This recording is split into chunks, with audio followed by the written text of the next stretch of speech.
The cafe smelled like burnt coffee and broken dreams when I walked in that Tuesday morning. I'd planned to surprise Faye with her favorite blueberry muffin before we left for our anniversary weekend in Vermont. Instead, I got a front row seat to my wife handing her business card to some guy in an expensive suit. "Here's my number," she said, her voice carrying that flirty tone I hadn't heard directed at me in months. "Call me tonight." The guy? Tall, dark hair, the kind of confidence that comes from never having to check his bank balance, smiled like he'd just won the lottery. "Looking forward to it, Faye." That's when she spotted me standing by the door, holding 2 coffee cups like some kind of idiot. Her face went through a series of expressions: surprise, guilt, then something that looked almost like irritation. "Julian," she said, walking over with that fake smile she used at office parties, "what are you doing here?" "Thought I'd surprise my wife with coffee before our trip," I said, keeping my voice level. The word wife hung in the air between us like a challenge. Faye glanced back at the suit, who was watching our little drama unfold with obvious amusement. Then she looked at me with those green eyes that used to make my heart skip, and said the words that would change everything. "We're just dating, Julian. Stop acting like my husband." The coffee cup slipped from my hands, hitting the floor with a splash that seemed to echo through the suddenly quiet cafe. Every conversation stopped. Every eye turned to us. And in that moment, something inside me shifted. "Noted, Faye," I said, my voice steady despite the earthquake happening in my chest. "Trip's canceled." I turned and walked out, leaving her standing there with her mouth open and her new friend looking like he'd rather be anywhere else. Behind me, I heard the murmur of voices starting up again, already spreading the gossip that would be all over town by noon. The drive home took exactly 12 minutes. I know because I counted every single one, using the time to let the reality sink in. My wife of 8 years had just publicly humiliated me, dismissed our marriage like it was some casual arrangement she could opt out of whenever convenient. Our condo sat on Maple Street, one of those modern places with too much glass and not enough soul. Faye had picked it out, of course, said it reflected our upward mobility. I'd always thought it looked like a fishbowl, but I'd gone along with it because that's what husbands do, or what I thought they did. I walked through the front door and looked around at the open-concept living space with its white walls and carefully arranged furniture. Everything perfectly placed, nothing out of order. Just like Faye liked it, just like she'd trained me to keep it.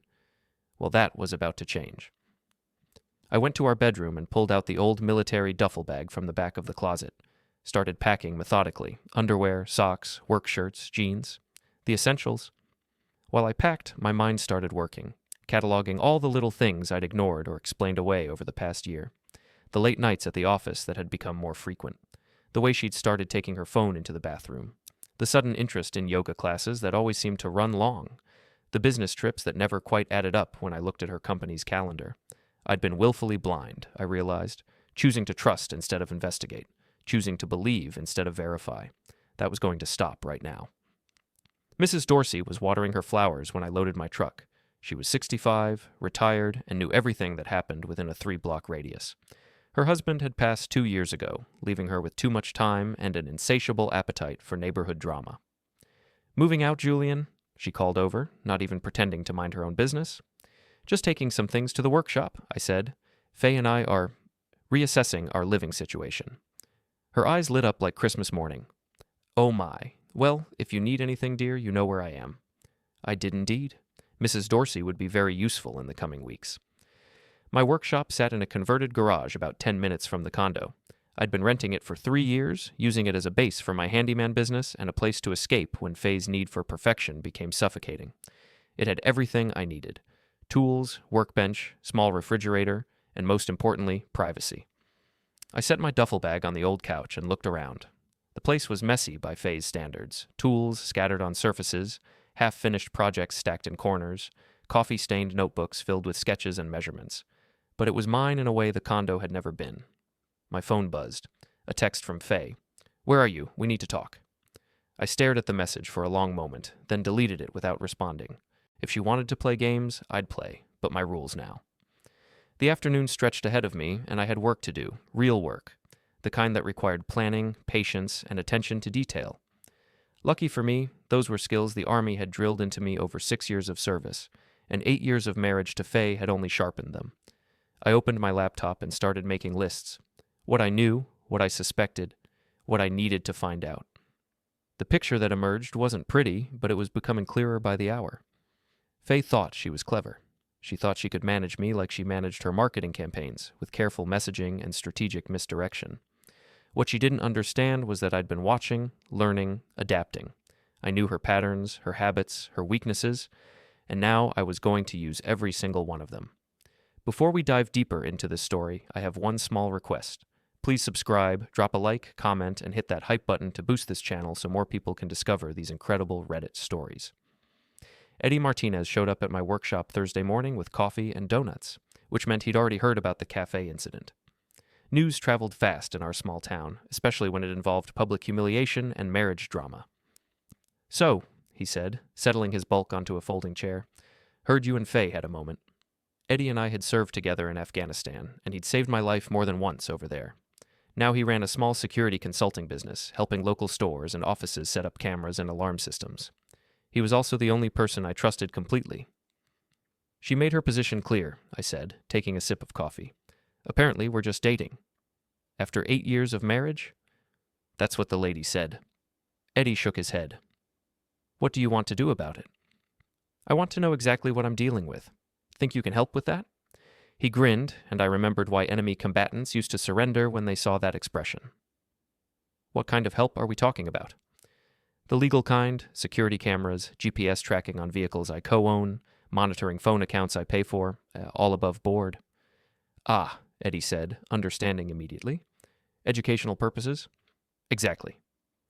We spent the next 2 hours planning.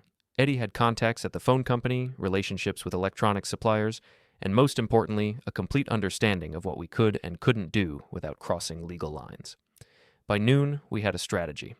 The first step was information gathering. Faye's car was registered in both our names, which gave me legal access to install a GPS tracker.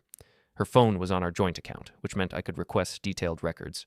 The condo was jointly owned, which opened up other possibilities. "You sure about this?" Eddie asked as we loaded equipment into his van. "Once you start down this road, there's no going back." "Shy started down this road," I said. "I'm just following the map." That afternoon, while Faye was at work, I let myself into the condo. Everything looked exactly the same as when I'd left, which somehow made it feel completely different. This wasn't my home anymore, it was a crime scene waiting to be processed. I started in the bedroom, looking for things I'd previously chosen not to see. It didn't take long. Hidden in the bottom of her jewelry box was a second phone, a cheap prepaid model that definitely wasn't for business calls. I powered it on and scrolled through the messages. The contact list had exactly one entry: D. The text thread made for interesting reading. Weeks of messages about meeting times, hotel reservations, and increasingly intimate exchanges. The most recent message, from yesterday, was particularly enlightening. "Can't wait to be free of him. Soon, baby, very soon." I took photos of everything with my own phone, then put the device back exactly where I'd found it. Faye thought she was being careful, but she'd made the classic mistake of underestimating her opponent. The rest of the search revealed more evidence of her double life. Receipts hidden in coat pockets for restaurants I'd never been to, a credit card statement showing charges at lingerie stores and expensive hotels, a calendar with appointments marked only as D time. Each discovery felt like a small cut, but I pushed the emotion aside and focused on documentation. This wasn't about feelings anymore. This was about building a case. Eddie called that evening with the first batch of intelligence. The GPS tracker on Faye's car showed some interesting patterns. Lunch meetings that lasted 3 hours, evening yoga classes that took place in hotel parking lots, business trips that included stops at locations nowhere near her company's clients. "Your wife's been busy," he said. "Want me to run surveillance on the boyfriend?" "Not yet. Let's see what else shakes loose first." Friday morning brought a text from Faye. "Julian, this is ridiculous. Come home so we can discuss this like adults." I responded, "Home is wherever I choose to make it.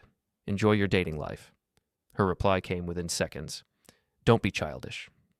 That was rich, coming from someone who'd spent months sneaking around like a teenager. But I didn't respond. Let her wonder what I was thinking, what I was planning.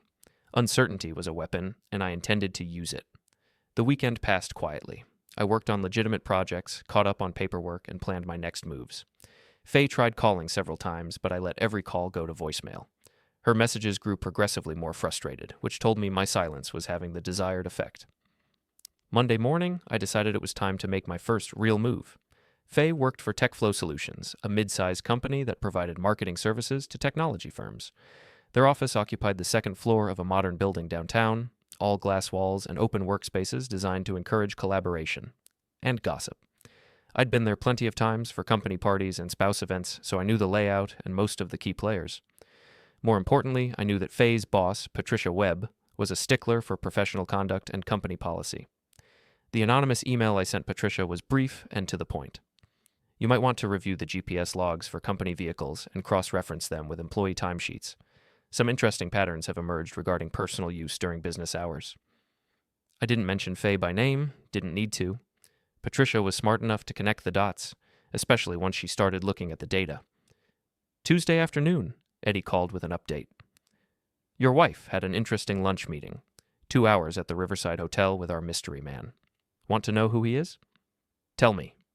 Dane Mercer, 39 years old, technology consultant, drives a new Tesla, lives in that expensive complex on the north side. And get this, he's married. Of course he was. Faye had always been attracted to complicated situations. The more drama and potential for disaster, the better she liked it. Anything else? He's got a reputation around town. This isn't his first affair, according to my sources. Guy's a serial cheater with a pattern of targeting married women. That information hit differently than I'd expected. Faye wasn't special to this guy. She was just another conquest, another notch on his belt. Part of me almost felt sorry for her. Almost. Keep digging, I told Eddie. I want to know everything about Mr. Mercer. Wednesday evening, I was replacing a kitchen faucet for Mrs. Henderson when my phone rang. The caller ID showed Faye's number, so I let it ring through to voicemail, but she called back immediately, then again. Excuse me for a moment, I told Mrs. Henderson, stepping outside to take the call. Julian, where the hell are you? Faye's voice was tight with anger and something else. Fear, maybe. Working. Some of us still take our professional responsibilities seriously. I need you to come home, now. Why? Got a hot date tonight? The silence stretched long enough that I wondered if she'd hung up. Then, how did you... Never mind. We need to talk? About what? Our dating relationship? Stop throwing that back at me. I was angry. I said something stupid. Can't we just move past this? Move past what, exactly? The public humiliation? The months of lying? Or should we start with the hotel receipts I found? Another long silence. When she spoke again, her voice was smaller, more vulnerable. Julian, please. I made mistakes, but we can fix this. Some things can't be fixed, Faye. Some things can only be replaced. I hung up and went back to work. Mrs. Henderson pretended she hadn't been listening at the window, but the sympathetic look she gave me suggested otherwise. That night, alone in my workshop, I spread out everything I'd learned so far. Photos, documents, GPS logs, phone records. The evidence painted a clear picture of betrayal, but it also revealed something else. Opportunity. Faye and Dane thought they were being clever, but they'd left tracks everywhere. More importantly, they'd made assumptions about me, that I was passive, trusting, easily managed. They were about to learn how wrong they'd been. I opened my laptop and started typing. Lists of names, addresses, phone numbers, schedules and patterns, weaknesses and pressure points. By the time I finished, I had a comprehensive battle plan. Phase 1 was complete. I knew my enemy, understood the terrain, and had established my base of operations. Phase 2 was about to begin. Thursday morning started with a phone call from Patricia Webb. Faye's boss had a reputation for being direct, and she didn't disappoint. Julian, this is Patricia from TechFlow. I hope you don't mind me calling, but I wanted to let you know that Faye won't be traveling as much in the coming months. We're implementing some new policies about company vehicle usage. I appreciate you letting me know, I said, understanding exactly what she wasn't saying. Also, if you and Faye are having any personal difficulties, I hope you know that our Employee Assistance Program offers counseling services. Translation? She knew about the affair and was giving Faye a chance to clean up her act before taking more serious action. Patricia was protecting the company while throwing me a lifeline. I made a mental note to send her a thank you card. After the call, I drove to the TechFlow building and parked across the street. Faye's car was in its usual spot, but there was also a familiar Tesla in the visitor section. Dane was here, probably for another business meeting. I didn't have to wait long. At 11:30, Faye and Dane emerged from the building together. They walked to his Tesla, talking animatedly, her hand on his arm. The body language was unmistakably intimate. They drove to Luigi's, an upscale Italian place on the other side of town. I followed at a distance, parked where I could see the restaurant entrance, and settled in to wait. My phone buzzed with a text from Eddie. Got some interesting intel on your boy Dane. Free for lunch? Currently occupied, but send me what you have. The response came as a series of photos and documents. Dane Mercer wasn't just a cheater, he was also a liar. His technology consulting business was mostly smoke and mirrors, funded by his wealthy parents and propped up by exaggerated credentials. He'd been sued twice by former clients for failure to deliver promised services, and his marriage was already on shaky ground due to previous affairs.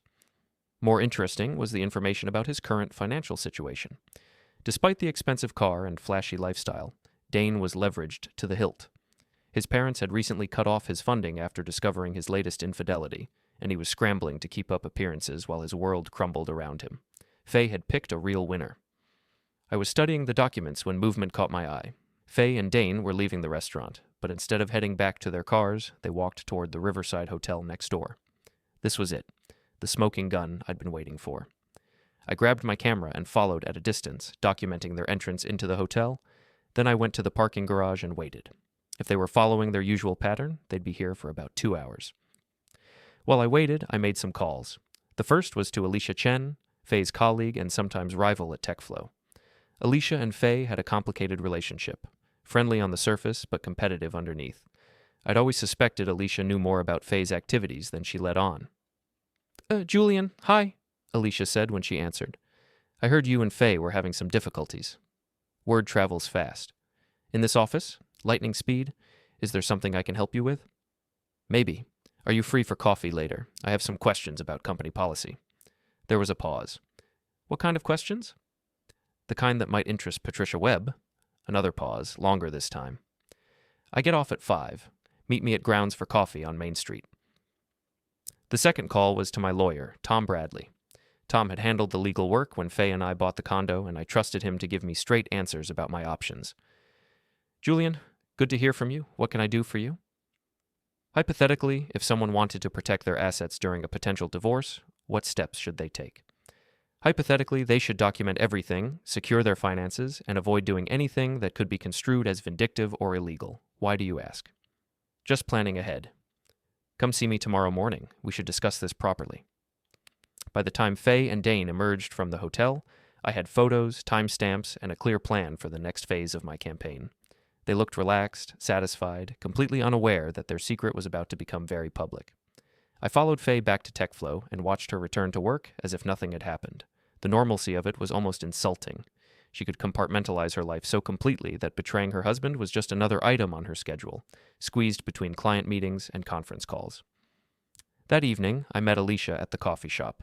She arrived looking nervous but determined, clutching a large envelope. Before we start, she said, I want you to know I'm not doing this to hurt Faye. I'm doing it because what she's been doing isn't fair to you or the company. What has she been doing? Alicia opened the envelope and spread its contents on the table.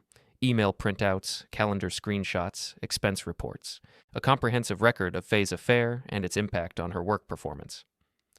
She's been using company time and resources for personal meetings, Alicia said, charging personal expenses to client accounts, and she's been sharing confidential information with Dane, supposedly for his consulting work, but really just to impress him.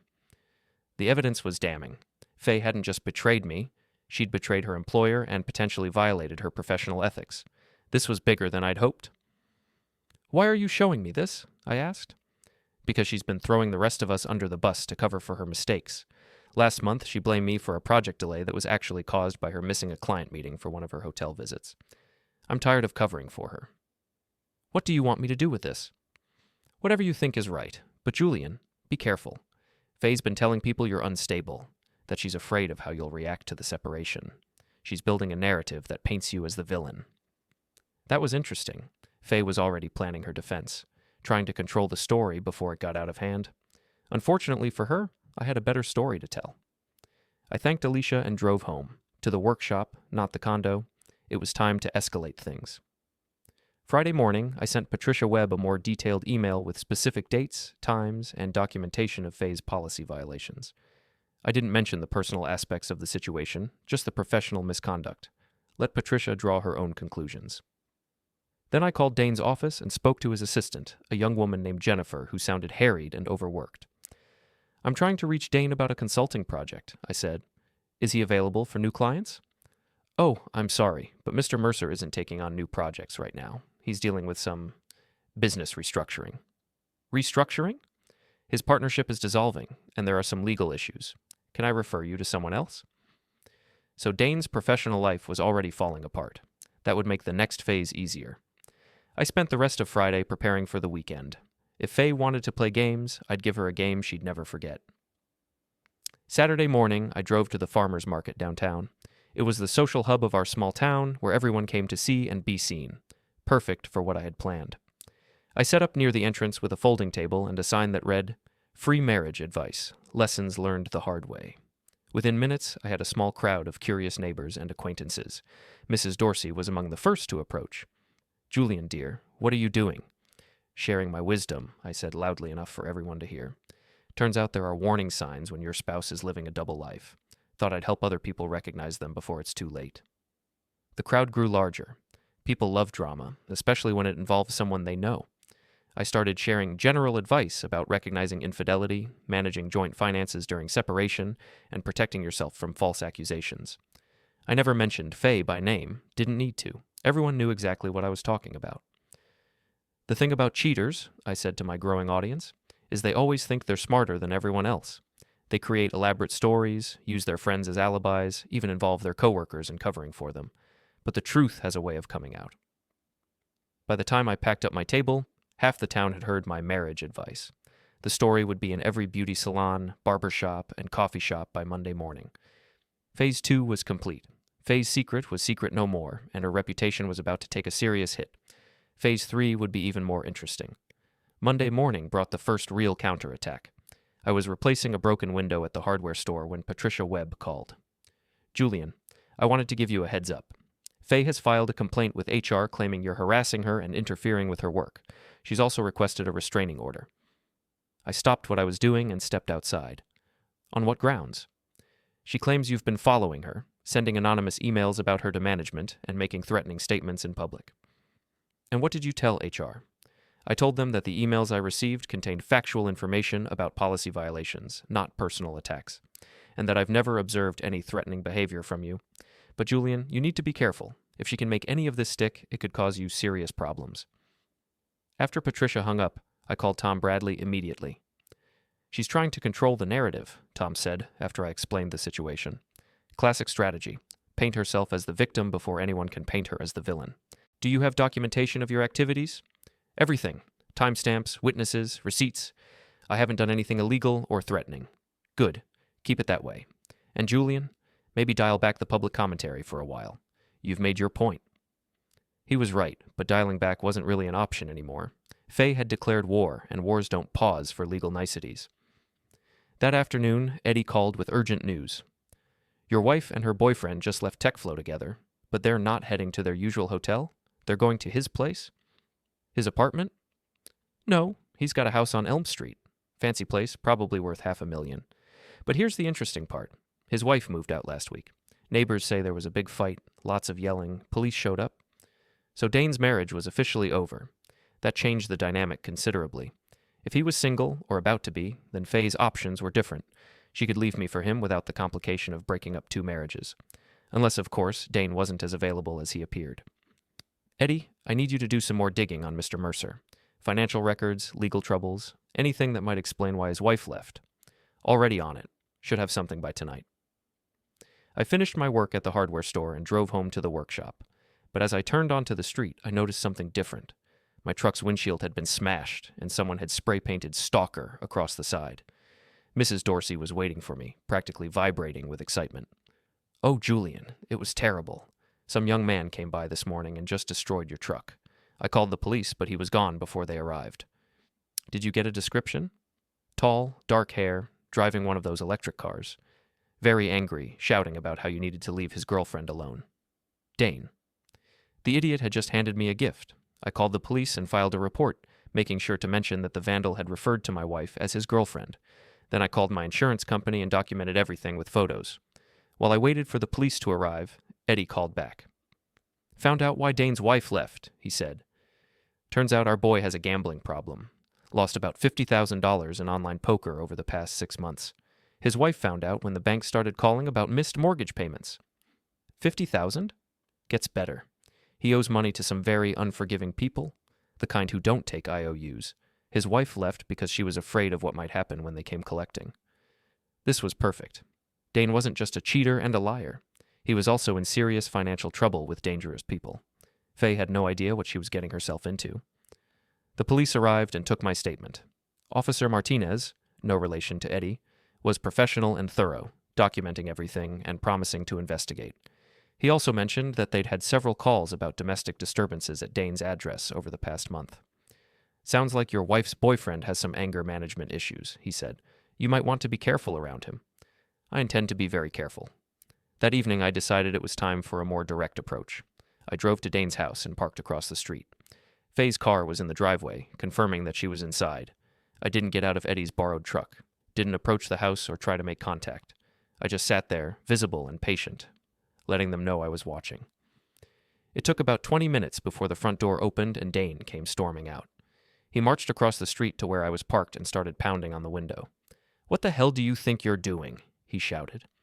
I rolled down the window halfway. "Sitting in a public street? Is that a problem?" "You're harassing us. I already told you to stay away from Faye." "Actually, you told my truck. With spray paint. The police were very interested in that conversation." His face went red. "You can't prove that was me."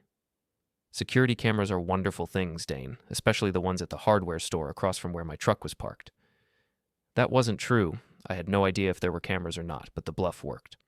Dane's expression shifted from anger to worry. "Look," he said, trying a different approach. "Faye and I are together now. She's filing for divorce. Why don't you just accept that and move on?" "Because she's still my wife, and because I don't think she knows what she's getting into with you." "What's that supposed to mean?" "Ask your bookie." The color drained from his face. "You don't know what you're talking about." $50,000, Dane. That's a lot of poker losses. I bet Faye doesn't know about that, does she?" He stepped back from the truck, his swagger completely gone. "Stay away from us." "Or what? You'll vandalize more of my property? Beat me up? I don't think you want that kind of attention right now, considering who you owe money to." Dane turned and walked back to the house without another word. Through the front window, I could see him talking animatedly to Faye, gesturing toward my truck. She looked upset, confused. Good. Confusion was the beginning of doubt, and doubt was the beginning of the end. I drove away, satisfied with the evening's work. Dane was rattled, Faye was questioning things, and the pressure was building nicely. Tuesday brought news that Faye had moved out of the condo and was staying at Dane's house. Mrs. Dorsey delivered this information with obvious relish, along with a detailed description of the moving truck and the argument Faye had had with the movers about being careful with her furniture. "She looked terrible," Mrs. Dorsey reported. "Stressed, tired, not at all like her usual put-together self. And that man she's with, he was very rude to the moving people." I thanked Mrs. Dorsey for the information and drove to the condo to assess the situation. Faye had taken about half the furniture and most of her personal belongings, but she'd left the place in good condition. No damage, no vindictive gestures. That was something, at least. I walked through the empty rooms, remembering better times. The kitchen where we'd cooked together during our first year of marriage. The living room where we'd watched movies and planned our future. The bedroom where we'd been happy once upon a time. But nostalgia was a luxury I couldn't afford right now. I had work to do. I spent the rest of the week implementing Phase 3 of my plan. Anonymous tips to Dane's creditors about his new address. Casual mentions to mutual acquaintances about Faye's difficult situation. Strategic appearances at places where I knew they'd see me. Always calm, always professional, always just visible enough to remind them that I wasn't going away. The pressure was building, and cracks were starting to show. Eddie reported arguments between Faye and Dane, visits from unpleasant-looking men asking about money, and growing tension in their temporary domestic arrangement. Friday afternoon brought the call I'd been expecting. "Julian, it's Faye. We need to talk." "About what?" "About ending this, about moving forward like civilized adults." "I'm listening." "Meet me at the café tomorrow morning, 10 o'clock. Come alone." "Will your boyfriend be there?" "This is between you and me." I agreed to the meeting, but I had no intention of going alone. Eddie would be there, at a nearby table, just in case things went sideways. Saturday morning arrived gray and cold, matching my mood. The cafe was busy with the usual weekend crowd, which meant plenty of witnesses for whatever Faye had planned. She was already there when I arrived, sitting at a corner table with 2 cups of coffee. She looked tired, older somehow, as if the past few weeks had aged her years instead of days. "Thank you for coming," she said as I sat down. "You said you wanted to talk." "Talk." She took a deep breath. I want a divorce, Julian. A clean, simple divorce. We split everything 50-50, no lawyers, no drama.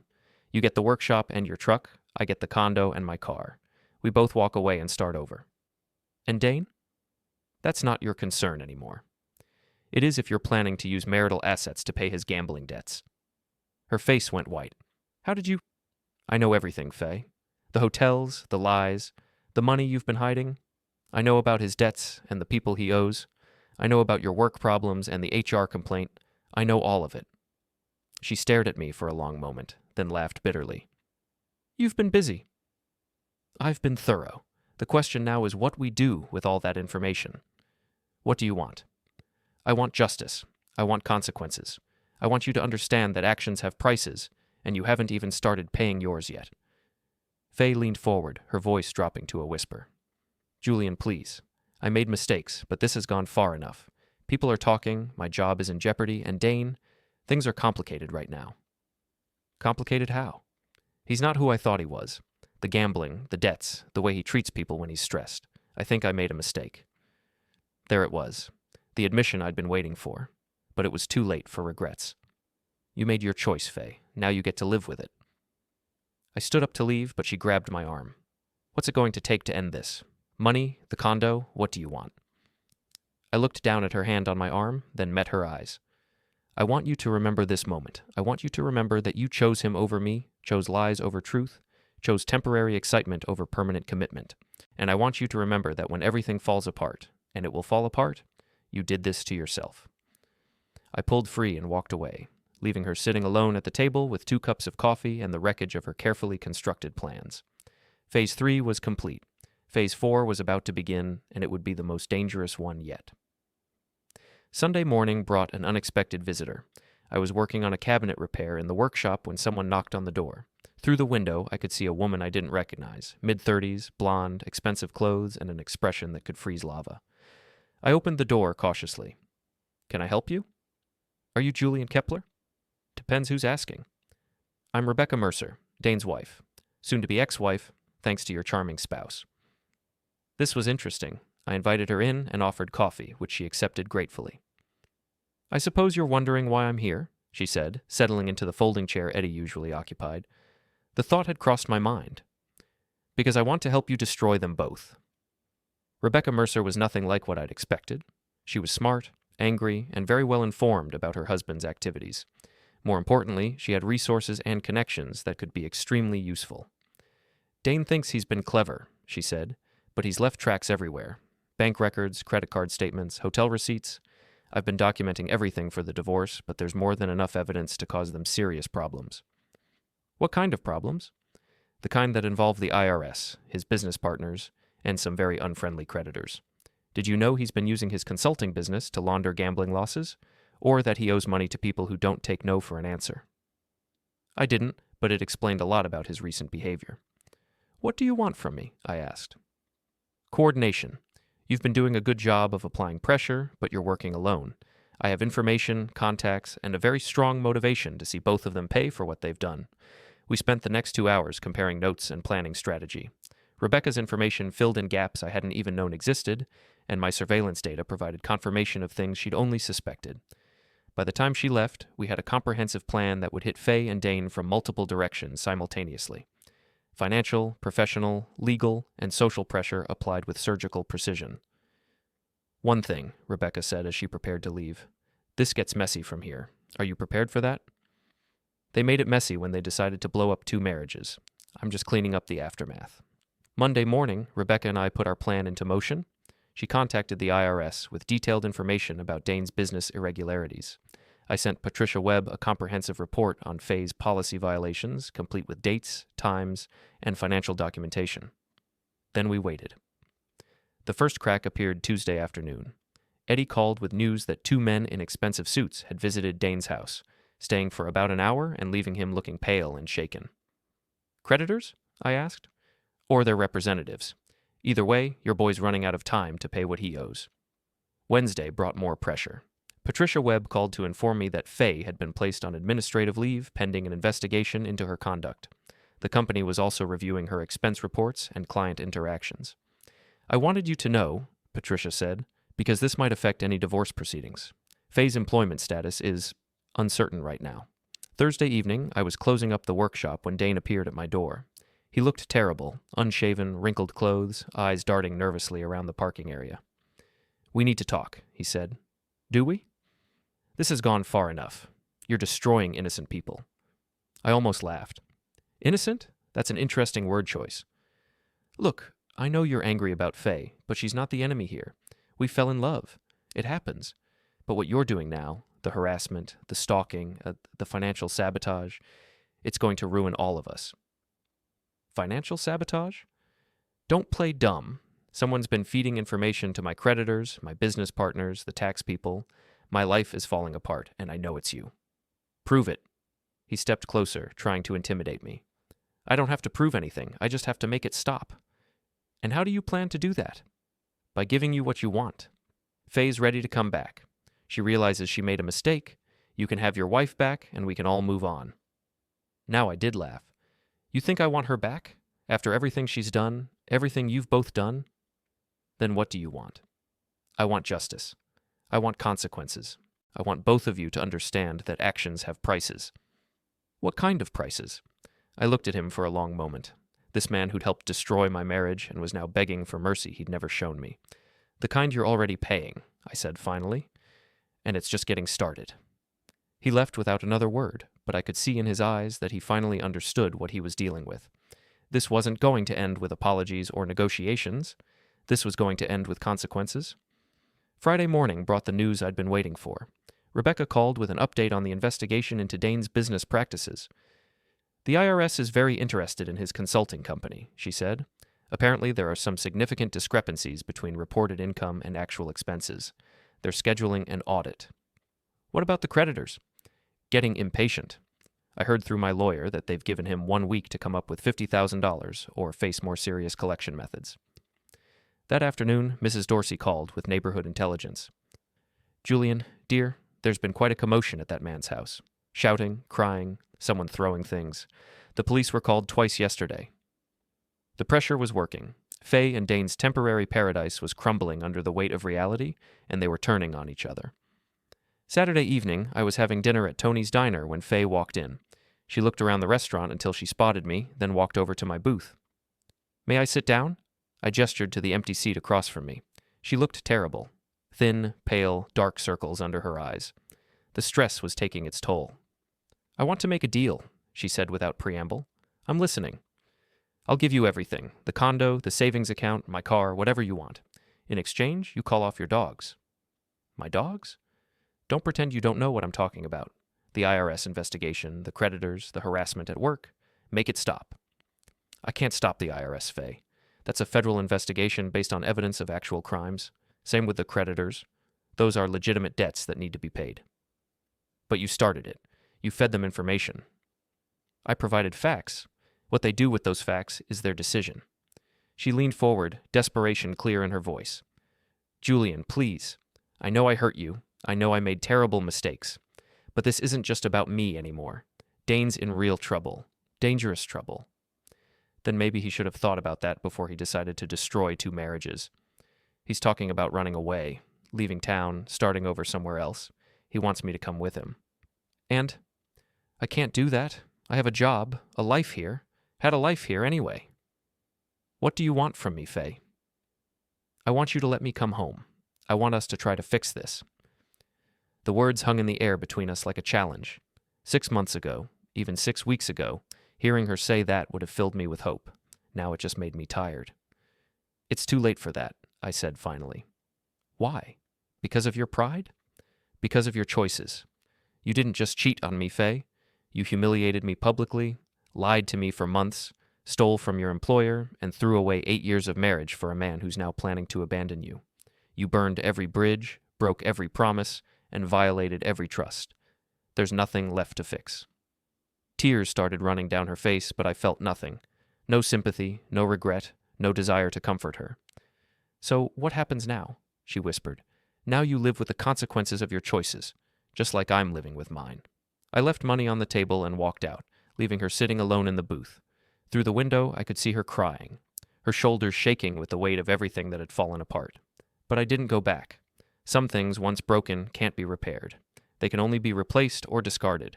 Sunday morning, Eddie called with urgent news. Your boy Dane just loaded up his Tesla and left town. Alone, left your wife standing in the driveway with a suitcase. So Dane had run after all. Faced with the choice between facing his creditors or abandoning Faye, he'd chosen self-preservation. I almost felt sorry for her. Almost. Where is she now? Still standing in the driveway, far as I know. Neighbors are starting to come out and stare. It's turning into quite a show. I thought about driving over there, maybe offering to help her figure out what to do next. But that wasn't my job anymore. She'd made her choice, and now she had to live with it. The final phase was complete. Faye was alone, unemployed, and facing the ruins of everything she'd built. Dane was gone, probably never to return, leaving behind a trail of debts and broken promises. Justice had been served, consequences had been paid, and the Kepler correction was complete. But something told me this wasn't really the end. It was just the end of the beginning. Monday morning brought the kind of gray, drizzling rain that matched my mood perfectly. I was replacing a broken fence post for the Hendersons when Mrs. Dorsey appeared at my elbow, practically vibrating with excitement. Julian, dear, you'll never guess what happened yesterday evening. I continued working, but nodded for her to continue. Mrs. Dorsey's intelligence network was more reliable than most news services. That awful man, Dane, he came back. But not to stay, oh no. He came back with a moving truck and 2 very large men. Cleaned out his house in about an hour, then left again. But here's the interesting part. Your wife was waiting for him. That got my attention. Waiting how? Sitting on his front steps with her suitcase like a lost puppy. When he saw her, he got out of the truck, and they had the most terrible argument right there in the street. Shouting, crying, her begging him to take her with him. It was quite the spectacle. And he left her there. Just got back in that moving truck and drove away. She sat on those steps until almost midnight crying. Finally called a taxi. So Dane had returned for his possessions, but not for Faye. The man who'd promised her a new life had abandoned her the moment things got complicated. There was a certain poetic justice in that. Where is she now? Motel 6 on Route 9, according to my sources. Been there since Saturday night. The Motel 6 was the kind of place where people stayed when they'd run out of better options. Weekly rates, thin walls, and the lingering smell of disappointment. It was a far cry from the upscale condo Faye had shared with me or the fancy house she'd briefly shared with Dane.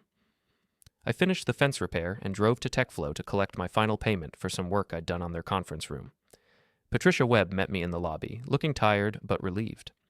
I wanted to thank you, she said as she handed me the check. The information you provided helped us uncover some serious policy violations. We're implementing new procedures to prevent this kind of situation in the future.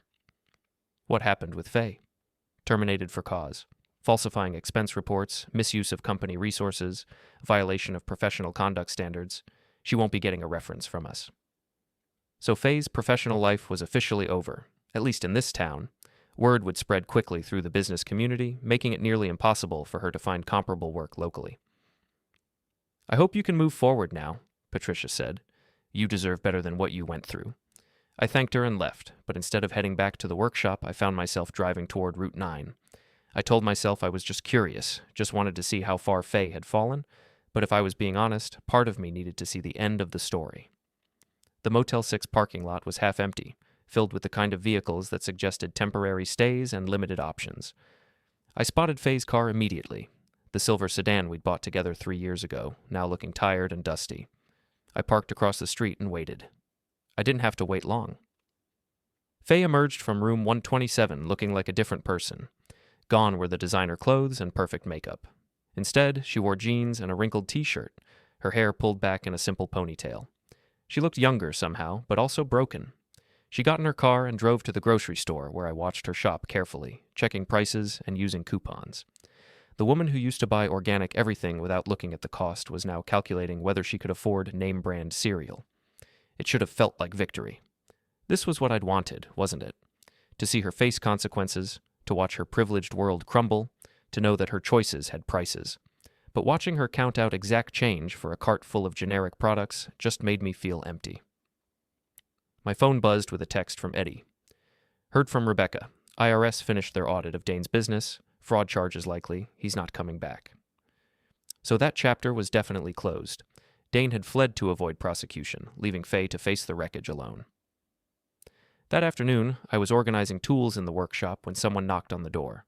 I looked out to see Alicia Chen, holding a large envelope and looking nervous. "Julian, I hope you don't mind me stopping by. I have something I thought you should see." She handed me the envelope, which contained printed emails and documents. "These are from Faye's computer at work. IT recovered them before they wiped her system." I scanned through the papers, finding email exchanges between Faye and Dane that painted an even uglier picture of their relationship than I'd imagined.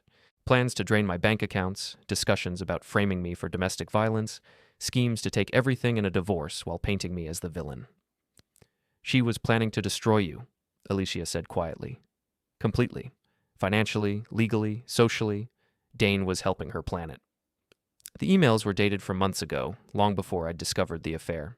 While I was trusting her, loving her, trying to save our marriage, she'd been systematically planning my destruction. "Why are you showing me this?" "Because you deserve to know the truth, and because—" She hesitated, then continued. "Because I think you've suffered enough. Maybe it's time to let it go." After Alicia left, I sat in the workshop staring at the emails. This evidence would have been devastating weeks ago, when I was still fighting for justice and consequences. Now it just felt like overkill. Faye had already lost everything: her job, her lover, her home, her reputation, her future. She was living in a motel, shopping with coupons, facing an uncertain future with no prospects and no support system. The revenge was complete. The correction had been applied. Justice had been served. So why did I feel so hollow? Tuesday morning brought a call from Tom Bradley, my lawyer. "Julian, I've got good news and strange news. Which do you want first?" The good news. Faye's signed the divorce papers. No contest, no demands, no complications. She's agreed to a complete split. You keep the workshop and your truck, she keeps her car and whatever personal items she took. Clean break. "What's the strange news?" "She's asked me to give you a message. She wants to meet with you one more time, says she has something to return to you."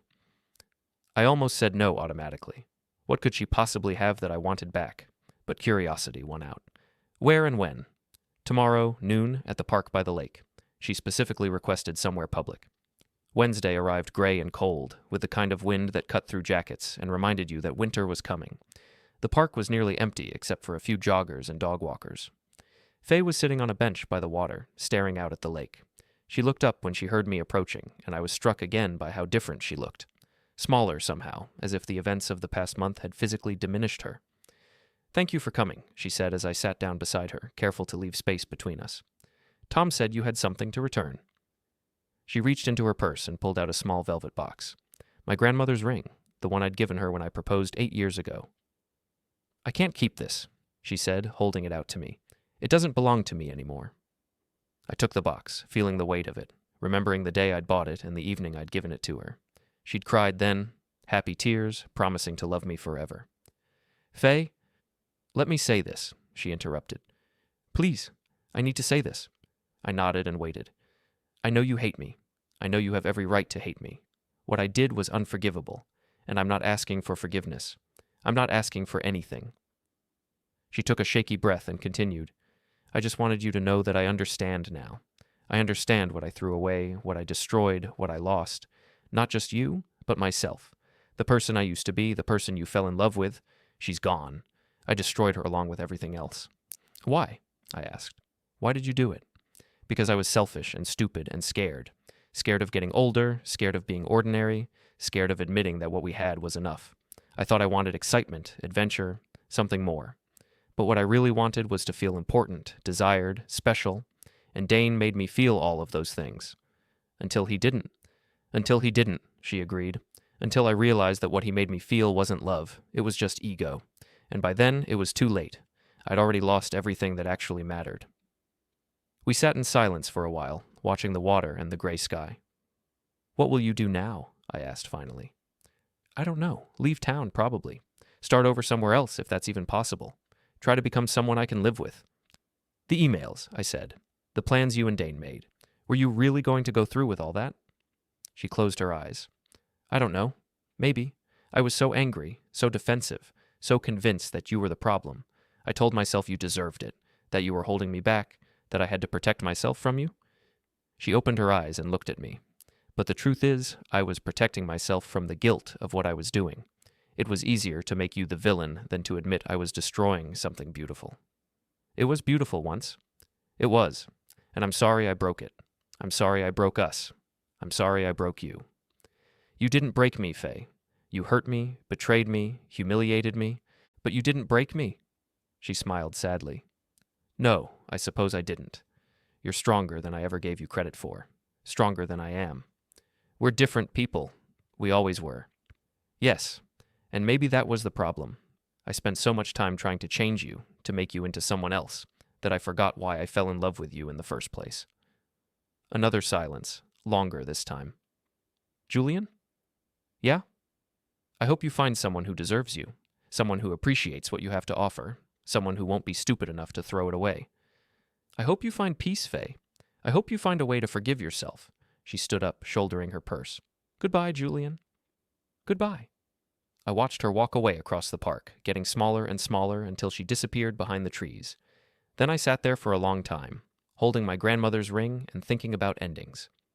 The next morning, Mrs. Dorsey called to report that Faye had checked out of the motel and left town. Her car had been spotted heading south on the interstate, packed with everything she owned. Eddie stopped by that afternoon with a bottle of whiskey and a grin. Figured we should celebrate, he said. Mission accomplished, right? I guess. You don't sound very celebratory. I thought about that. It's over, Eddie. All of it. The marriage, the revenge, the whole mess. But I don't feel like celebrating. I just feel tired. That's normal, man. You've been running on anger and adrenaline for weeks. Now that it's over, you're crashing. Maybe. We drank whiskey and talked about other things. His business, my projects, the weather, anything but Faye and Dane and the wreckage of the past month. Later that evening, alone in the workshop, I opened the velvet box and looked at my grandmother's ring. It was a simple thing, not expensive or flashy, but it had represented something important once. Love, commitment, hope for the future. Now it just represented the past. I put the box in my desk drawer and closed it. Someday, maybe, I'd give it to someone else. Someone who would understand its value and treat it with respect. Someone who wouldn't throw it away when things got complicated. But not today. Today, I was done with love and marriage and all the complications they brought. Today, I was just Julian Kepler, handyman, survivor, and newly single man with a workshop full of tools and a future full of possibilities. The Kepler correction was complete, justice had been served, consequences had been paid, and everyone had gotten exactly what they deserved. It should have felt like victory. Instead, it just felt like the end.